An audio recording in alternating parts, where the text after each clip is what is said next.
But what if I told you, the money he collects every day is being used for something that would one day shake the entire city? That the man everyone thought was a useless beggar was doing something so powerful in silence, it would become a legacy? One day, when the truth came out, the whole city stood still. Because what they had assumed was a man with nothing, was a man who gave everything. Let me tell you the untold story of the man known as Old Joe. Every morning at exactly 8 a.m., Joe arrived at the same spot, outside the busy downtown subway station. He wore the same old jacket, had the same tangled hair, the same silent demeanor. People had given up trying to talk to him. Some whispered he must be mad, others mocked he should get a job, but Joe never responded. He'd sit silently, watching people rush through their lives. Whenever his old mug filled with coins, he would quietly get up and disappear into the city's narrow lanes. Nobody paid attention. Except one. A 13-year-old boy named Ethan. Ethan wasn't rich. He delivered newspapers in the mornings and coffee to the offices nearby. But one thing made him different: he noticed what others ignored. Something about Joe didn't sit right with him.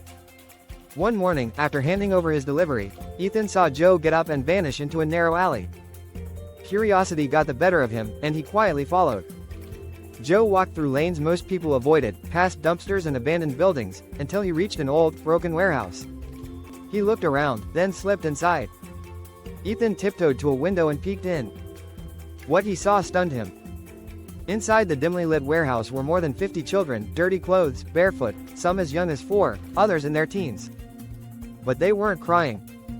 They were studying. Sitting in groups, using torn books, chalk on walls, sticks as rulers, but smiling. Happy. Joe entered, pulled a bundle of coins from his coat, and handed them to an elderly woman sitting in the corner. She blessed him, saying, "God bless you, Joe. Because of you, these children are learning." Joe smiled gently and replied, "Keep teaching them, Ma. That's the only blessing I need." Ethan's heart pounded. This man wasn't a beggar. He was a savior in disguise. The next day, Ethan gathered courage and asked him, "Why do you do this? Who are you really?" Joe looked at him, his eyes tired but kind. Then he spoke, softly but clearly. "My real name is Jonathan Hart. I was once the CEO of one of the biggest tech companies in this country. Billionaire. Private jets. Mansions. Anything you can imagine, I had it. But I lost everything, not to bad luck, not to competition, but to myself. My pride destroyed me." Jonathan told Ethan how years ago, in his hunger for expansion, he forcefully bought a piece of land that belonged to an orphanage. He had it demolished to build his company's new headquarters. That very night, a fire broke out in the temporary shelter the kids were moved to. 16 children died. Burned. Alone. "I built an empire on their ashes," Jonathan whispered, his voice shaking. "The media never found out the truth.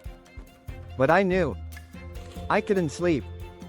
Every time I closed my eyes, I heard them scream. I looked in the mirror and saw their faces instead of mine." He gave away his wealth. Left everything. And decided that if he had destroyed innocent lives, he would spend the rest of his days rebuilding them. He became Joe, a nameless, faceless beggar who collected coins not for food, but for books, candles, school bags, and shelter. Years passed. No one knew.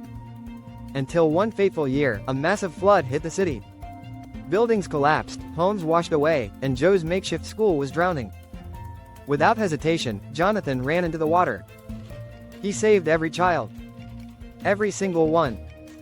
But on his last trip back, a strong wave swept him under. The children were saved. But Joe was gone.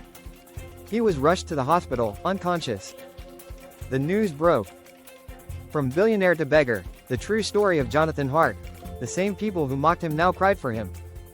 The man they called crazy had built a future for hundreds of abandoned children. On his deathbed, he had one final request: "Don't erase my name. Don't let this school die. Let them grow, let them become more than I ever was." A few hours later, he took his last breath. The city wept. A man they never noticed had changed hundreds of lives in silence. Ethan took over the school. He studied, worked hard, and made the place better. That broken warehouse became the Hart Foundation. Today, it educates over 1,000 underprivileged children every year. And Jonathan Hart?